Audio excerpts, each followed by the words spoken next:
Hello, everyone. It's Charlton. It's Charlton. Please subscribe to my channel. Tap the notification bell. I would appreciate it majorly. That's Alex Cox right up there. This is about. I'm just going to talk about J.J. Vallow and Tylee Ryan, who remain missing. Their mom and stepdad, Lori Vallow, and Chad Daybell also remain missing. Those are the two kids, JJ and Tylee. And they were they were reported missing from Rexburg, the Rexburg Police Department in Idaho. So, I'm not going to review all the different stuff, even the new stuff that's out there. There's a couple new articles. One is some documents from a police report where Lori spoke to police officers in Gilbert, Arizona, basically responding to an incident report from Charles. And in this police report, that's around January 30th, January 31st, 2019, in Gilbert, Arizona. The account it basically sounds like Lori Vallow is kind of the rational one, and I'm paraphrasing obviously, and it makes it sound like the officers thought Charles Vallow was the one who was being unreasonable and making up excuses, and didn't seem like he cared so much for the kids as much as he did the $35,000 that supposedly was transferred out of his account. And I think there's records of that, but it was a joint account. It's their accounts. It's their accounts together. Anyone can do that with a joint account in a matter of seconds. You can do it online. So,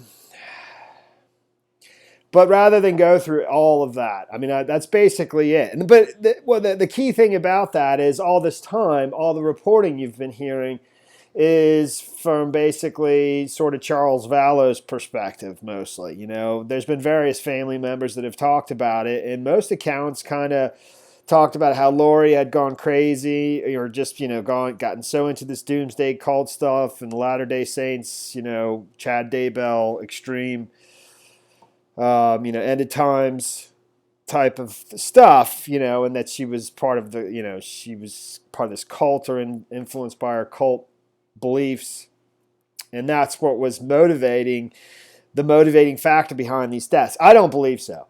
They may have these really deep religious beliefs, but I think money is the motivator here, and it usually is, man. Not always, but so I just want to present a possibility, and it is, it's got many holes in it, and it's tons of guessing on my part. But I still want to present it because I just can't seem to. It's what my brain is thinking, and I just think there's something to it, and I don't think my brain is thinking it for no reason. The very beginning of this, when I saw a couple of things, they stood out to me immediately with regards to Chad Daybell and Tammy Daybell, Tamara Daybell.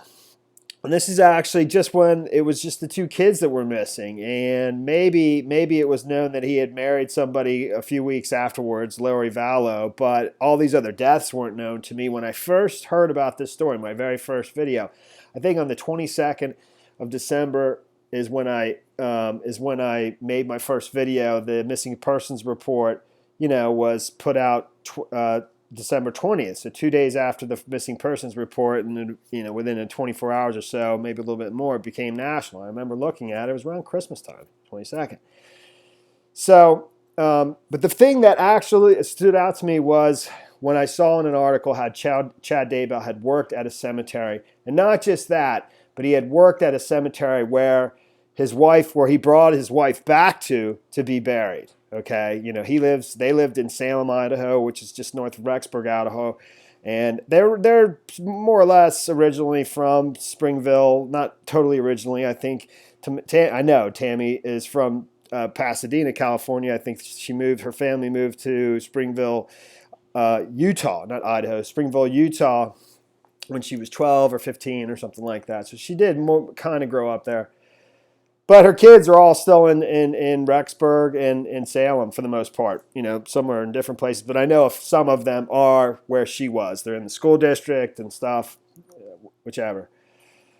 So that stood out to me, when I saw an article that he had worked at the Springville Evergreen Cemetery, in college, while he was finishing college, but digging graves and tending to the landscaping of the cemetery, and that's described in,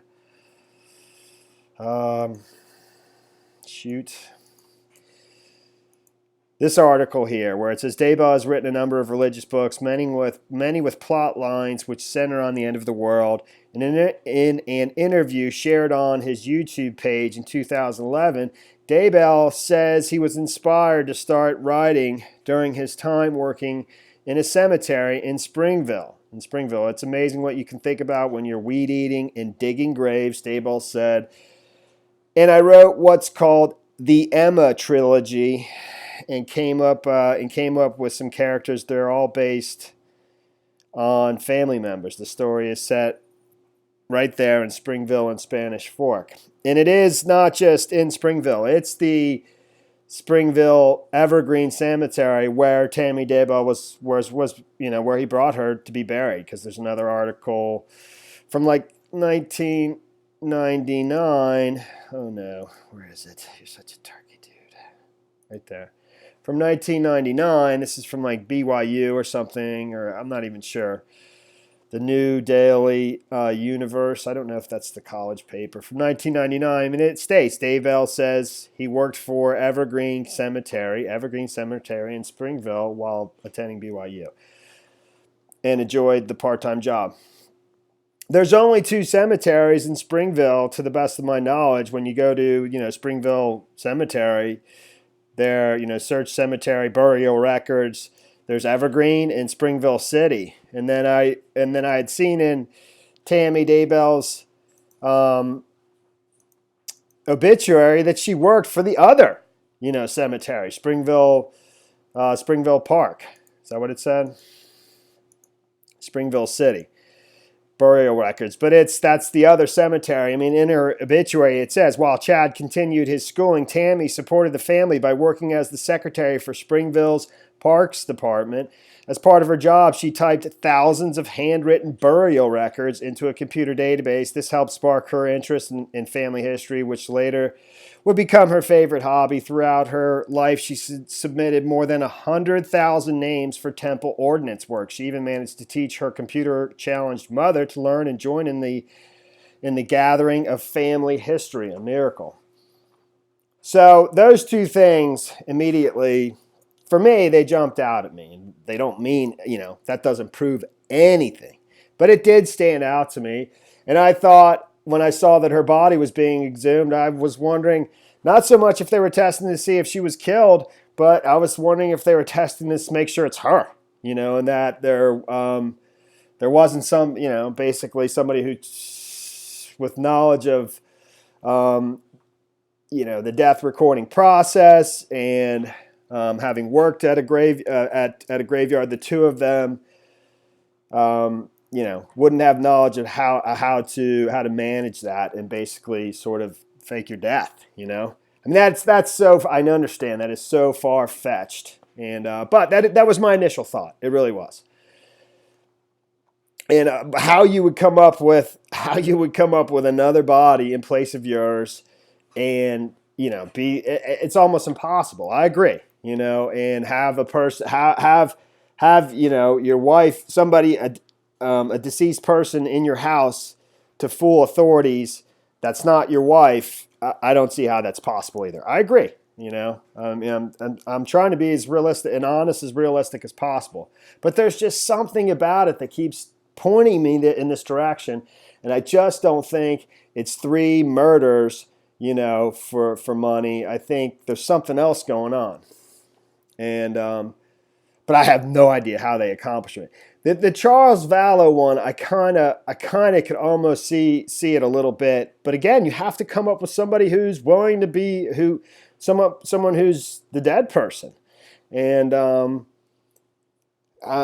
only thought could be that somebody, you basically make a deal with somebody who's terminally ill, who otherwise knows they're going to die anyway, and they can't get any money out of it, so they basically agree to swap places with you, and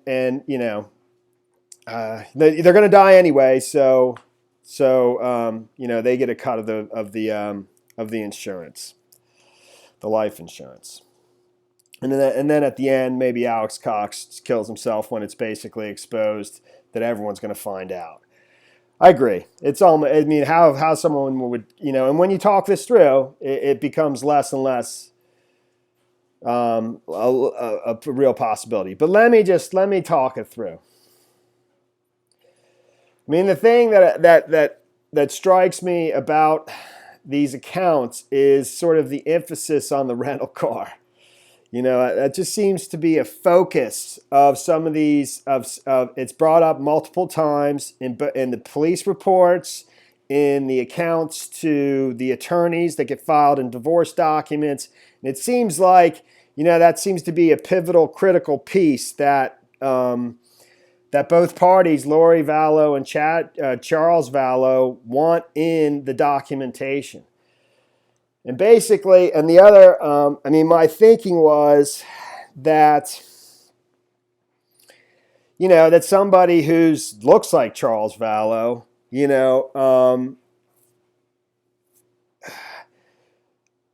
starts to basically insert himself, pretending he is Charles Vallow, at the latter stage of this, of this relationship during the January 30th, and so I'll read through it so you know what I'm talking about. Incident where he, he goes on a business trip to Houston, and on his way back, he finds out that supposedly Lori Vallow had canceled his return trip, and he has to buy a new ticket there on the spot for $600 in the airport. And that when he gets to, I guess it's Chandler, Gilbert Chandler, Arizona, his truck's not there, and that he claims, his wife took it with the spare key, and he has to just manage to get himself home.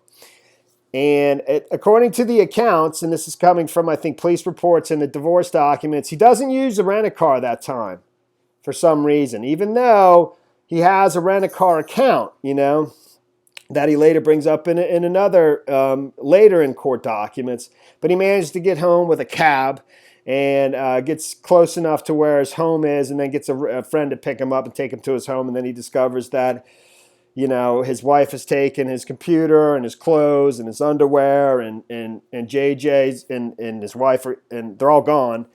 And in the process, she had taken some of his money from a joint account, which is both their money, and put it into a business account, into a joint account, because they're both named as owners on the business, and then put it from the joint account to her own account, some other account.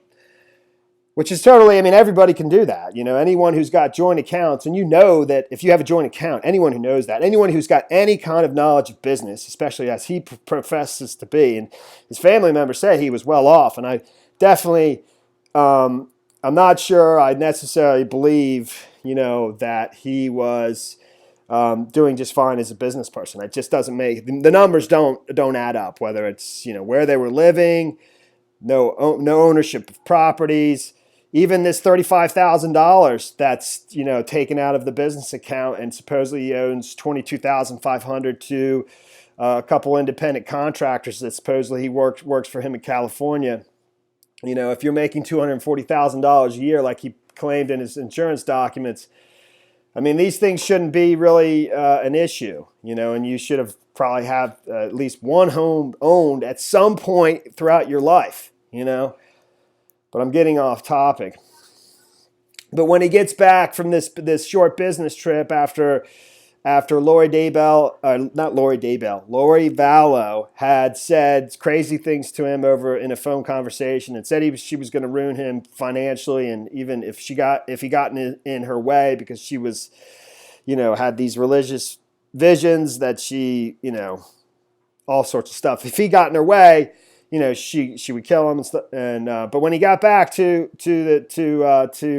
Chandler, his truck was missing. Gets back to his house. I already went over this with a cab and a ride from her friend.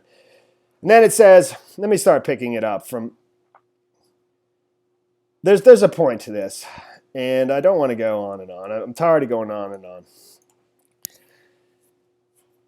So on January 29th, 2019, Lori called Charles to tell him she was a God sent to carry out the work of 144,000 at Christ's second coming. If he got in the way of that mission, she would kill him. The next day, January 20th, Charles went on a business trip to Texas.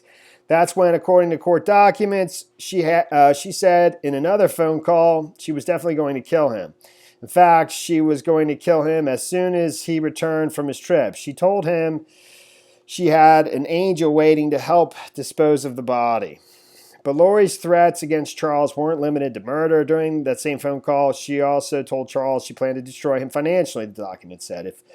If Lori is a god, it seems she is a vengeful one.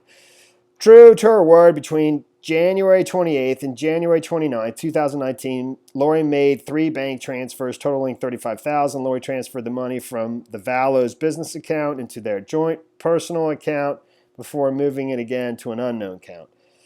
Charles soon realized that Lori had done what Lori had done and pled with her to return the money because the business would not be able to make payroll at the end of the week if the money was not returned. According to his LinkedIn profile, Charles was managing Right Planning Group. Lori ignored his request to return the money, but Lori's plans went further than just draining the bank accounts. When Charles arrived at the Texas airport for his flight home, airport employees told him his ticket had been canceled. Lori, he later learned, had been the one who canceled it. Charles was forced to buy a $600 last-minute ticket to Phoenix. After that, his plane landed. Charles walked out to the airport parking lot where he had left his truck, yet he couldn't find it anywhere. Lori had used the spare key to remove the truck. He brings up the spare key in another incident, basically where he says,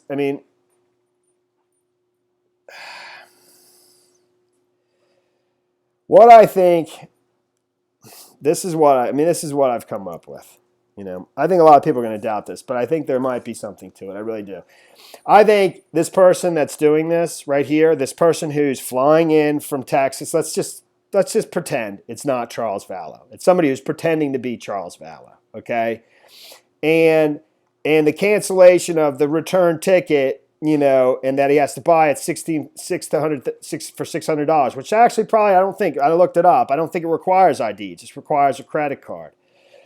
But you'd be on surveillance. You'd be on a camera at a specific time when that happened, when you made the purchase in the airport. You'd be on camera. It's the person who's pretending to be Charles Vallow as being Charles Vallow. Then he goes to get the truck, but the truck's not there, so he gets the cab, gets a ride to his own home, whatever, ends up going to the school. And there's a whole nother article basically giving Lori Vallow's version of this. Well, that makes him sound like crazy. Totally. And that makes it sound like the police believed her and not him. Big time. And I don't want to read the whole thing. But I'm just telling you, it seems like everybody's lying, on all sides. But in my opinion, it seems like everybody's on the same side.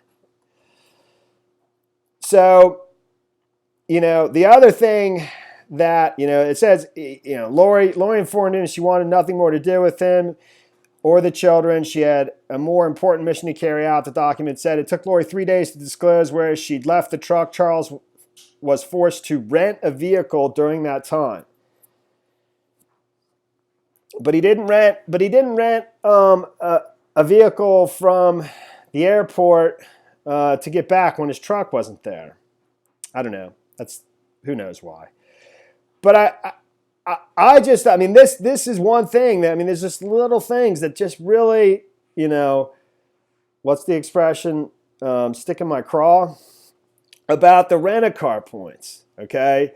Where he says, and while Charles said his personal reputation and his business reputations were severely damaged by Lori's actions. This is about the money, the $35,000, and he says he can't make payroll. In the end, Charles couldn't make payroll. He owed $22,500 in commission to a few contract employees. The employees threatened Charles with legal action. Charles said, that's another issue altogether as well. I mean, their commission, if he owed them $22,500 for commission, that means he was paid for the commission, and he owed him a portion of whatever the total his firm was paid, and he would have taken a cut of it. So, it's not like a deficit. It should have been money he was paid himself to begin with. But, again, these numbers don't add up. But let me just continue. Charles said his personal reputation and his business's reputation were severely damaged by Lori's action. He feared he wouldn't be able to repair that damage if Lori didn't return the money soon. And while before Charles had seemed bothered by Lori's abandonment of JJ, he eventually began to fear the opposite. On or about February 6, 2016, Charles realized that Lori had transferred 2,000 rent-a-car points out of their joint account, said the divorce documents. That same day, Charles found out Lori had called JJ's school to ask if he was in class. It's possible. I don't know how he would know that unless they called him, but that seems like the fact that he, on or about February 6, 2019, Charles realized that Lori had transferred 2,000 rent-a-car points out of their joint account. Why that's in divorce documents, I guess, because that's where he fears she's going to take JJ and run away. 2,000, to the best of my knowledge, 2,000 rent-a-car points is nothing. It's like $125. And it's totally insignificant. And to me, it sounds like that has to get in there for some reason. And my guess would be, and I'm doing tons of guessing here, I understand. My guess would be is that they had to close that account, okay, because it had his old license on it. And he wanted to have a rent-a-car account maybe with a new company and close that and terminate it, and it supposedly would have to be a joint account.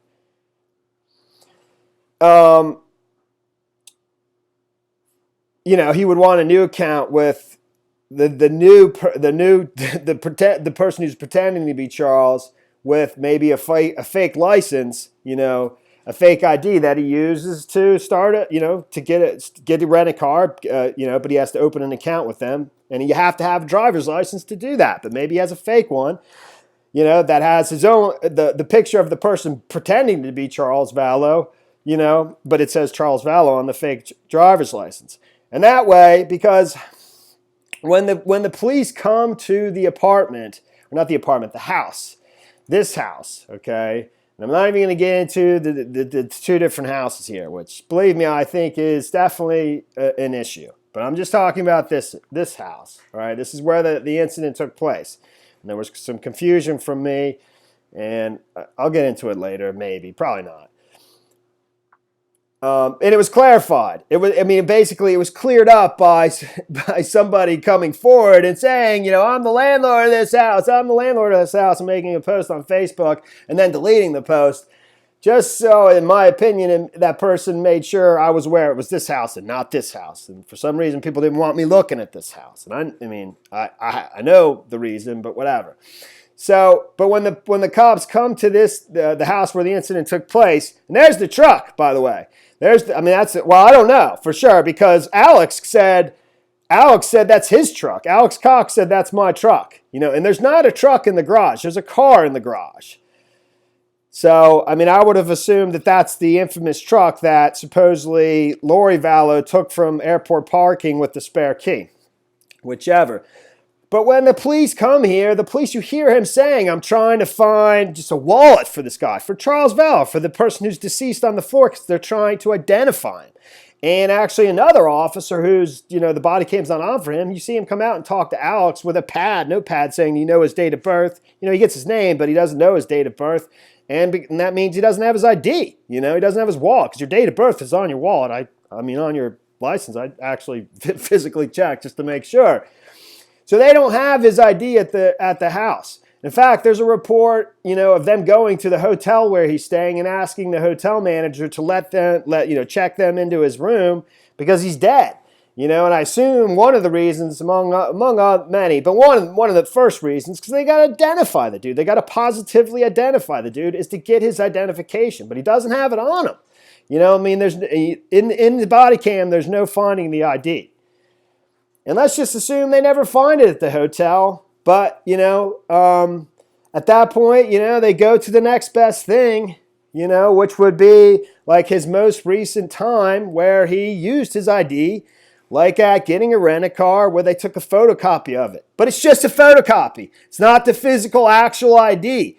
So it's much harder to dispute if it's like fake. So now you have a photocopy of an ID of a person who's not Charles Vallow. I'm just assuming, this is all, just my idea, who's pretending to be Charles Vallow, and his ID says he's Charles Vallow, and that's the same dude who's lying dead on the floor in the house. And all the parties maybe are saying that that's Charles Vallow, and then they go check surveillance footage of, the time where somebody bought the ticket, the one-way ticket, because his return trip was canceled. And that person is the same person that's, on the photocopy of the ID at the new rent-a-car place, where in the rent-a-car that Lori Vallow actually took off in right before the shooting with JJ and Tylee. It was his rent-a-car. Okay, and it's also, it's the same person that's on the floor in there. All right, and in this most recent article that basically defends Lori Vallow and says she seemed reasonable and not erratic, and that it was the other way around basically. And I'll read through some just so and it's completely flip-flop from everything you've been hearing so far. And I'm not saying this is even true. I think it just is everybody's playing games, man. But they're all in on it again, which isn't. I don't know, man. That's what I think. And it's just I don't know. It's just a theory. So this is the officer talking about Lori Vallow, and this is January 31st. So it's like. I think the day after he gets in to the airport in Phoenix from Texas, from Houston, where the truck wasn't there. And then he goes to JJ's school, and according to this report, according to Lori, had stolen like Lori Vallow's wallet or purse and wallet and a couple other items out of her car. And then she goes into the Phoenix Police Department or the Gilbert Police Department to respond to that, to talk to officers about that. The Gilbert Police Department incident investigation report was made on January 31st after Lori went to the police department to give a statement regarding Charles's reported actions. She was accompanied by her daughter, Tylee, and a friend. And then let me just move along. During my contact with Lori, I found her to be in normal state of mind, but only slightly upset. She did not have her property. Lori showed no signs of mental distress as she described what was occurring and appeared to be in good mood. Talking with Lori's daughter and friend, they did not seem concerned for anything other than Lori getting her property back, the police report said. And it talks about how Charles had filed a petition asking for Lori to be involuntarily brought to Community Bridges, a mental health institution, mental health care place, after increasingly erratic behavior. And, when the officer told her this, he said he would, give her a courtesy ride to the place. And she was supposedly, Lori was confused as to how someone could make up information to get someone involuntary committed. I informed Lori if she didn't take care of it, it would still be official, and I would then have to take her involuntarily, the report said. But based on the information the Gilbert police officer had received, including Lori's demeanor, an assurance from Tylee and Lori's friend that Lori would contact the care center, the officer did not feel it necessary to take Lori against her will. So when contacted by about the stolen purse, this is about Charles, it says the opposite. He was acting weird. But, and that it says Charles told police Lori had been acting irrationally, had changed the locks on his house, and had moved out with the children. Charles told officers he had taken Lori's purse in order to prevent Lori from leaving the school. At one point, Charles told the officer he found the purse on the ground and picked it picked it up to keep it safe. Charles had many excuses as to why he did not give it back to her, the report said. Charles said he called police from the school and asked why they asked that they fulfill the involuntary pickup order. Lori, however, was able to use her spare car key to drive away. The spare car key again. So she wasn't even there. Charles then went to the Hyatt Hotel with a hotel key he had found in Lori's purse. He was trying to find her room. While he was at the hotel, officers contacted Charles on his cell phone. The officer writing the report noted that Charles' biggest concern was obtaining the money Lori had taken from their business account. The officer suggested Charles be more concerned with his child's welfare. Charles, however, said JJ could stay in school and then suggested they catch Lori when Lori picked up JJ. When Lori picked JJ up, I told Charles we weren't going to do a sting operation to catch Lori. I found his demeanor to be strange for a person in his circumstances. He seemed more concerned with asking questions about the legality of financial withdrawals Lori had made than her alleged incoherence. In the phone call, Charles agreed to bring Lori's property and the petition for her involuntary commitment to the police. I don't know if he did that or not. Believe me, I understand. My theory involves a lot of guesswork. But again, he's at the Hyatt Hotel, and he's talking to officers. In this report, you don't have any indication whether he actually physically met with officers. It's all talking over the phone. But he's at the Hyatt Hotel talking with officers. And that would be on surveillance again, And these are just things they might go to look to for backup to basically positively ID this person in addition to a photocopy of an ID at a rental car, no physical ID, let's presume, and immediate relatives, wife, brother-in-law, basically saying that that's Charles Vallow. And that's how I thought maybe it worked, okay? How Tammy Daybell could and Chad Daybell do the same thing, I have no idea. But that just might explain to some extent why. I just can't possibly put it together. But I think I put together a fairly decent scenario with regards to. But you you have to have somebody that basically knows they're going to die, and they come up with this scheme, of a way of collecting tons of life insurance on somebody who's going to die anyways, and he or his family gets a piece. So, and then and who knows? Alex Cox just commits suicide at the end when it all seems like it's it's coming, it's going to be found out. That's the story there. That's my idea. Thanks for watching my videos. Please subscribe to my channel. Oh, I know what I wanted to say. I knew it was bothering me too. And that might explain why Lori Vallow is just not at all upset in the body cam. Not at all. Not even the least. Even with somebody, a husband that you're, an ex-husband, you'd be upset. And that's why she's not upset, because the person laying on the floor maybe is not her estranged husband. It's somebody that is, is not doesn't mean anything to her. That's the story there, man. Thanks for watching my videos. Please subscribe to my channel. Give me a like down below. See you in the next video. Later, man.